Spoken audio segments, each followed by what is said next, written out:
Levi coming to you from Oklahoma City, Oklahoma. My first time ever in the state of Oklahoma. Welcome to Oklahoma. Ever. Man. And this, to my right, a man who needs no introduction, Pastor Craig Groeschel. Yeah.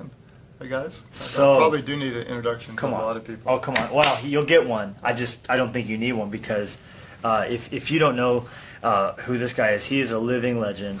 Started a little-known church called Life Church. They're now meeting all over the country, but they're really impacting people all over the world. It's the most generous church you could ever possibly imagine. They give away resources, give away sermon content, give away the Bible. Hello, the YouVersion app. Thank you for that. And I mean, I could just say this: Fresh Life Church is incredibly blessed by the ministry that you guys have done. Thank you. Well, we're thrilled to have you in, and what Pastor Levi is going to do today is actually impact a lot of people for us. So we've got you speaking to our students, recording 3 different messages, and so that's pretty good. Excited. And then we're also going to have you do some stuff for the whole church. So it's Can't wait.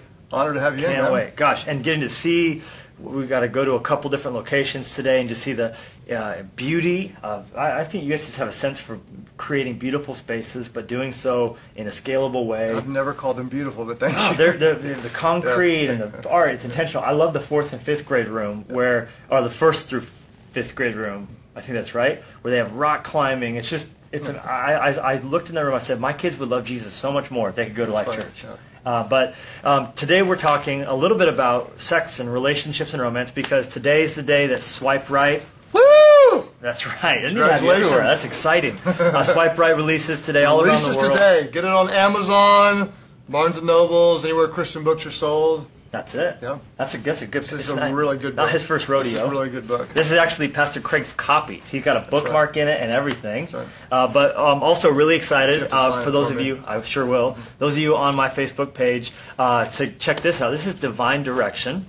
And I'm really excited to obligate and commit Pastor Craig to being a part of Fresh Life's summer reading series for 2017 just by committing on Facebook that in faith, this is going to be one of the featured books, and we'll be hearing from him all about this summer. But you got to pick this up. Look at this: 7 decisions that will change your life. What's the elevator pitch on this book? Well, it's easier than 8 decisions, right? Yeah, right. Yeah, the big pitch on this is that the decisions we make today determine the stories we tell tomorrow.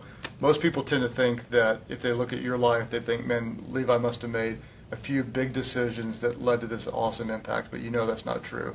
It's literally thousands of faithful, obedient decisions day in, day out. So the book's really about taking the next step, making the right, faithful, small decisions over time that leads to the end result that God wants. Amazing. And that actually intersects really well with this book, because one of the reasons I wrote this book was to help people train today for the relationship they want tomorrow. Right. How do you think so many people misunderstand the nature of finding the right one versus becoming the right one, and just the tension therein? Yeah, well, first of all, I think that's a great thing to bring up, is so many people want to find the right one, and a better place to start is, like you say, is being the right one. Right. Even more so, I think finding the right one is kind of not the great goal. Sure. In our church, we talk about finding the 2, that as Jesus followers, Jesus should be our 1. We're to seek Him first, and then our spouses are 2. So if we get the order right, if we seek Him first, He's the 1, and then we come along with our 2, and we serve the 1 together. So, really, I mean, you got a great marriage, and I think that's the foundation of having the marriage God wants you to have is truly putting Him first. Not just, we don't just say that. It's easy to say, but this morning when I left, my wife was praying on the ground, and we stopped and joined hands and prayed together, and it really is, Jesus, we want you to be first in all that we do. And I think that's what you talk about all the time. Come on. One of the things that we really want people to understand in Swipe Right is this idea of not trading what you want most for what feels good right now. So good. And let me ask you this question. Do you think that the ability to defer gratification is actually getting worse or harder, or are we just getting more impatient? Like, it seems like every year that we're having a harder time waiting, saving, planning. No, I think absolutely we're exposed to more. We have more options. You can get anything delivered here in 2 days or less. Sure. And it used to be, you had to actually go somewhere to find whatever. Oh, remember when you had to fill out a catalog and put it in the mailbox Right. and wait for the mailman to even come get it? Yeah. So I absolutely think the way society, the way culture is moving, we are now more vulnerable to immediate gratification. Right. We're also way more vulnerable to unrealistic expectations, unrealistic, because we see, I see the highlights of your life on social media and think, man, it looks amazing, and I compare it to, I'm here working in my office, it seems so boring. And so I want whatever I see so often, and I want it now. And so when it comes to relationships, I think that is one of the biggest problems is I want what makes me happy in the moment, but at the cost of what actually may be fulfilling for years to come. Right. I say in the book that it's hard to do because now yells louder, but trust me that later lasts longer. That's really and good. if you can wait, if you can save the gift of sexuality, all those things that you want today, if you'll be willing to commit, I mean, there's so much more God has for us if we wait. Yeah, you need to say that again. Now yells louder, but later lasts longer. That's so good. And just this idea, like Esau, that we can sell our birthright for a bowl of beans. And the next day, to be crass, the beans were eliminated. He didn't even get to keep either of them. And the calling was gone. They were eliminated swiftly. They were eliminated from his bowels, crass. swiftly from his body. They were evacuated, to use a nursing term. Okay, shifting gears a little bit. You have 6 children, beautiful children. You can't see Facebook. Well, actually, you're going to see Facebook because look at this beautiful family on the wall. I'm here in Pastor Craig's office. Can you see all that? I'm sure there's tons of people joining in from all over the place, and you're looking at his beautiful kids.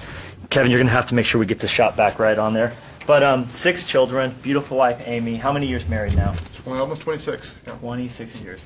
And one of the things that I said I really wanted this book to be helpful for would be to help parents turn the clumsy sex talk into a life-giving dialogue that points to wise choices. Now, my oldest is 11, so I'm going to enroll in the school of Teach Me, Obi-Wan, You're My Only Hope.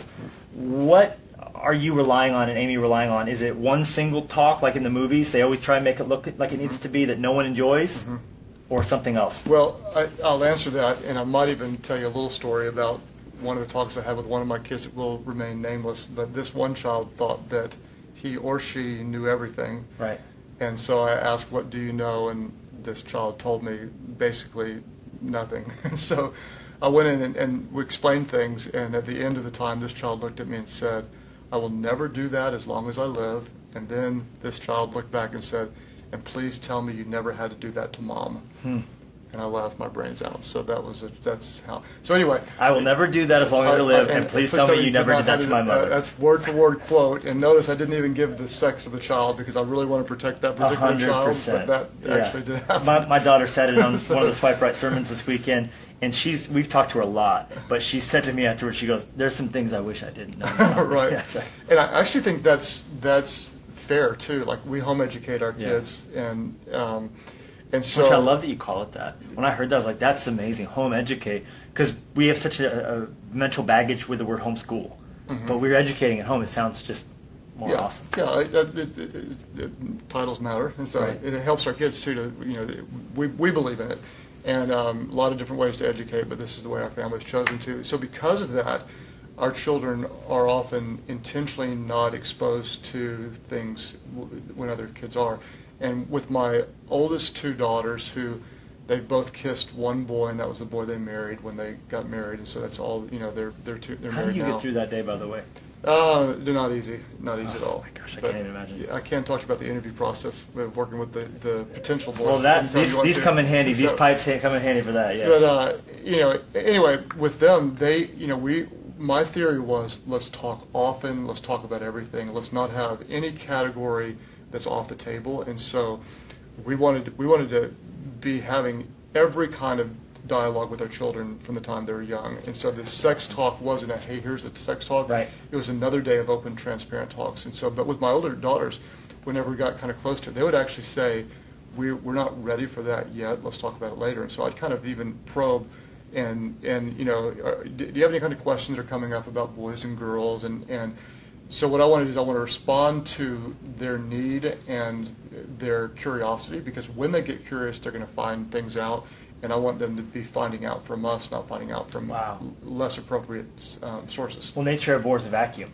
So I always tell parents, like, if you don't teach your kids about sex, the devil will find someone who will. The devil will be glad to rush into that space. And I love what you said about, we're doing this in stages. We're developing it. Like, I think of that movie, The Martian, where they had that apparatus already in space, and they had stuff on the surface of Mars that they would then use for later missions. So it's almost like you're doing groundwork for something that you plan to come in and build on. So it's almost like scaffolding.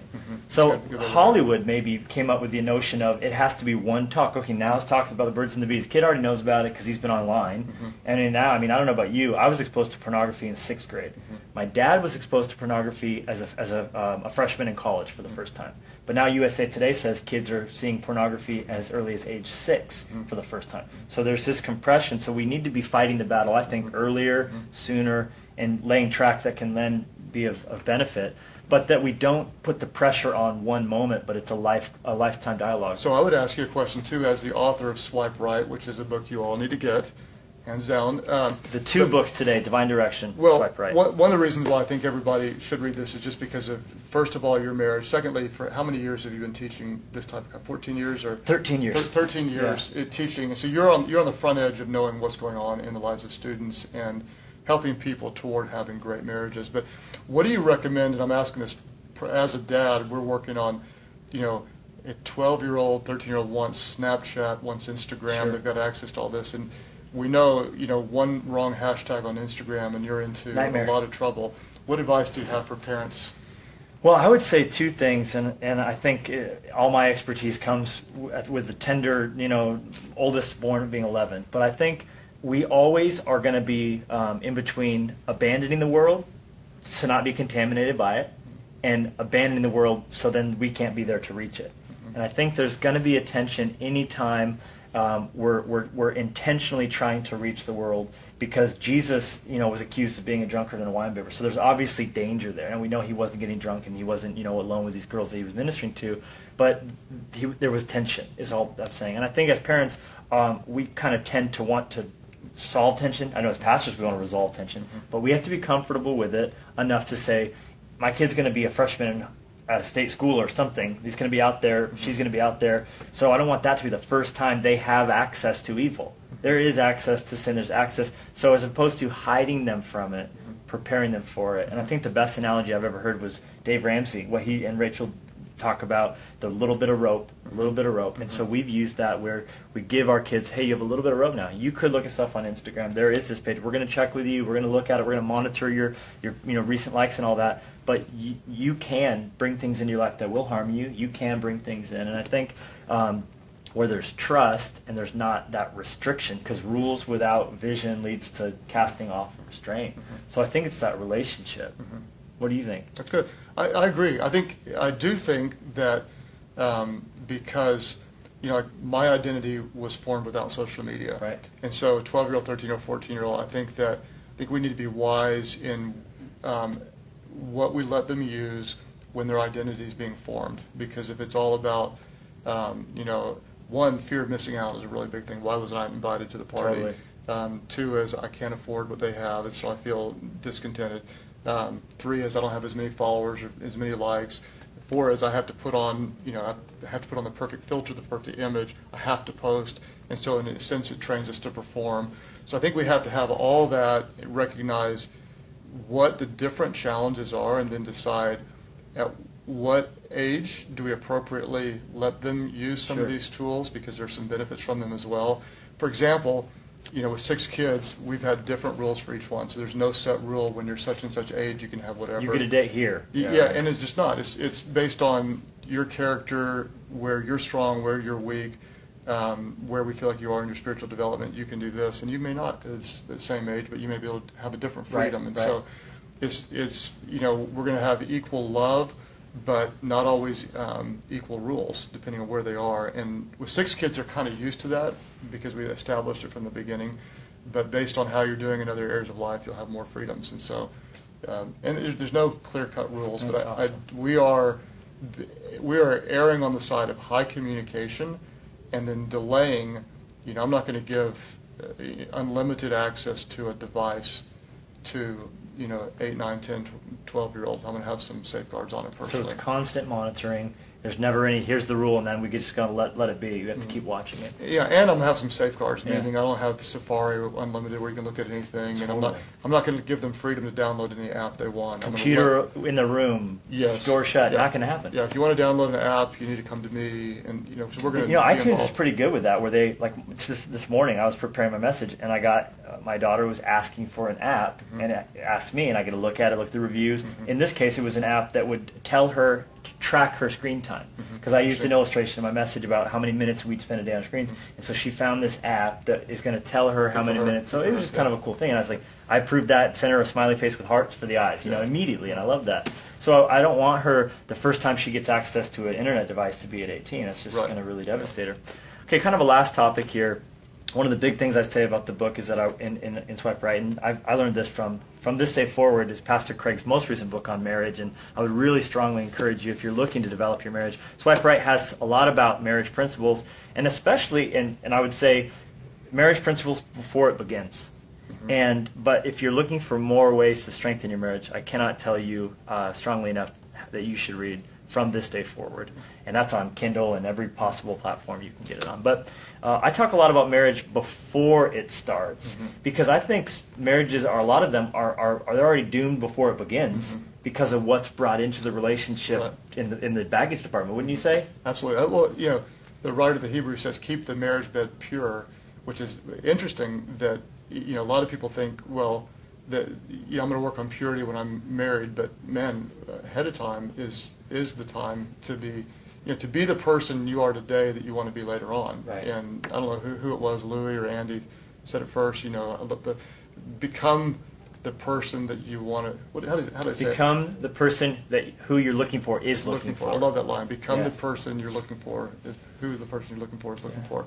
And so, absolutely. I think what you do on the front end matters more than you can imagine. What we've done in the past, we can't change. Right. But from this moment forward, we can make wise decisions that would build a foundation. I think the way I said it before is you can't build a life of righteousness on a foundation of sin. Yeah.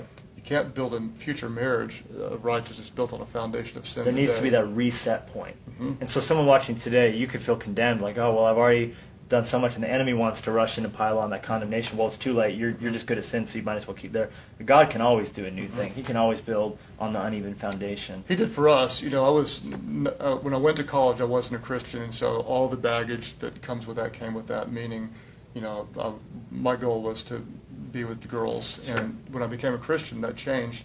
And so when I met Amy, we made a commitment to purity, and so we, although I wasn't a virgin from before, we waited until we were married, and that's, that was not easy at all. But we've got a lifetime testimony. I can celebrate that with my children. And the other thing is, we didn't compromise. She knows that I didn't give in to the immediate gratification. I know she didn't. Yep. And so there's a real trust of thinking, if I'm out somewhere and tempted now, she knows that I've got the restraint to say no. And the same thing with her. There's a lot of benefits on the backside that you don't see on the front side until you're on the backside. And Pastor Craig just crammed so much into that. I hope you caught that what he's saying is there was a reset point for them where they said, from this day forward, we're going to honor God. But then what you just said about how you were faithful to each other before marriage, so now you can have conviction that you're going to be faithful with each other and outside of the marriage, the same standards. I think sometimes people have this idea, well, if I'm engaged to her or if I'm going to be in the next couple months, it doesn't really matter because it's just a matter of dates. She is my wife technically, but it's not true because there's always going to be forbidden fruit, and that you're teaching them whether or not you are under God's commandments. We could have easily said, we love each other, we're going to get married, so we're going to do this. But we both said we believe God's word is important to honor, and the fact that we honored it before we were married gives us even more confidence in each other that we're going to continue to honor it afterwards. And it's, I'm so glad we waited. It would have been so easy to give in. Right. But there's a million reasons why I'm glad we and waited. And the devil, don't you think he tries his hardest to get you to sleep with your boyfriend or girlfriend before you're married, and then tries to do everything he can to keep you from sleeping with that same exact person absolutely. once you're married? Yeah. It's so true. And so you're showing that your marriage is under the authority of God. Try to get you to get sexual fulfillment somewhere else in what you look at or what you think about or what you read about or whatever. For sure. So really you're just showing the foundation of do I honor God, do I not honor God? And regardless of where you are up until this point, we just both believe so much that God can do a new thing in your heart, a new thing in your life. But there has to come a point where you're going to say, like Daniel said in Daniel 1a, I purpose in my heart that I'm going to not defile myself. I'm not going to do things the world does. I actually quote Pastor Craig Groeschel. I don't know if you know this. You're quoted in the back of the book. If you want what everyone else has, then do what everyone else does. But as we look out at this world, I know for my daughters, growing up in a world where doctors used to only have to treat 2 STDs commonly, they now treat over 25. I don't want what the world has for my daughters, so we got to do something different. Something different, right. So thank you for living a life that's exemplary, your marriage, your ministry. Thank you. Congratulations. Thank you for writing this book. It's super important, and I'm glad to have it to go through with my kids, and it'll help my marriage, and it'll help me to be even better at preparing my kids. And that's I've got 2 daughters that are married with great, strong Christian marriages, and I thank God for that. We pray for it every day, and this book is a tool to help strengthen you all and help strengthen those who are preparing to have it one day. So thank you for writing it. Pastor Craig Groeschel, the books we're recommending today, Divine Direction and Swipe Right. It's a party. It's release day. We're really glad to be here with you. I'll see if I can keep up with you in the gym. All right, we're going to do it. God bless you guys. I'm taking this guy to work out, so if you never see me again, it's just day. You will know why. All right, goodbye.